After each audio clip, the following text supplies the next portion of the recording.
Bill and Ted Face the Music. So Bill and Ted Face the Music is the third installment of the Bill and Ted series. This movie once again stars Alex Winter and Keanu Reeves reprising the roles as the comedy duo Bill and Ted. This movie takes place about 25 years after the events of the second one, and Bill and Ted still haven't written the song that's going to unite the world. They now have two daughters played by Samara Weaving and Bridget Lundy Payne.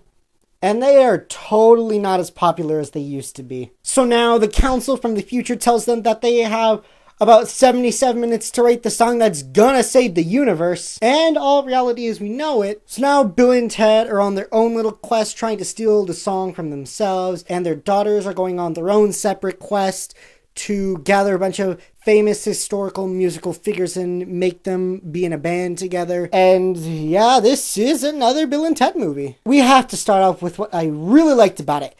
And the constant among all three films is Bill and Ted. And it amazes me so much because they could have easily had just made them so cynical and depressed, and no, this is the Bill and Ted that was in the first two movies. Even though it's been so long since those movies happened, they are still so optimistic, so wide-eyed, so Bill and Ted. Massive props to Keanu Reeves, and especially Alex Winter, who doesn't look like he's aged much in that time. Goddamn, they did really, really well in this movie. Also, massive props to the people who play their daughters.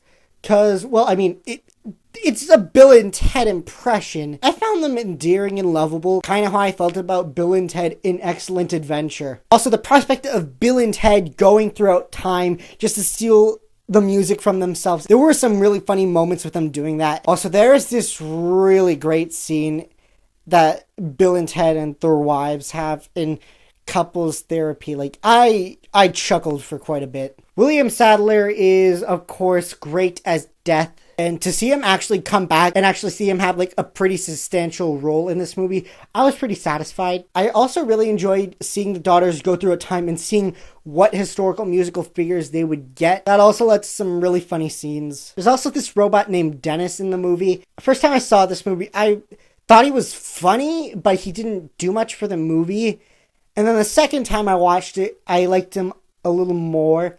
And then the third time I watched it, I ended up actually liking his character, which doesn't really happen that much in a movie I've seen. But considering the fact I saw this movie 3 times in the span of 48 hours, I'm actually really surprised he grew on me. And he does have some really funny jokes in this movie. They also do kind of a nice thing in this movie where they pay tribute to George Carlin, who of course played Rufus in the first two. He unfortunately passed away back in 2008. They just had like a quick little cameo of him from the first one. Yeah, it was nice.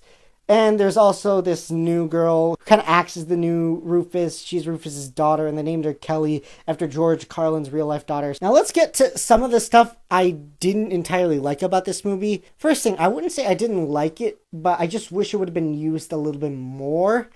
It's their wives. Bill and Ted's wives don't do much in this movie at all. They have their own little subplot where Bill and Ted are afraid they're going to lose their wives and things haven't been going so well. So the wives go on their own little adventure, even though we don't see it like almost at all.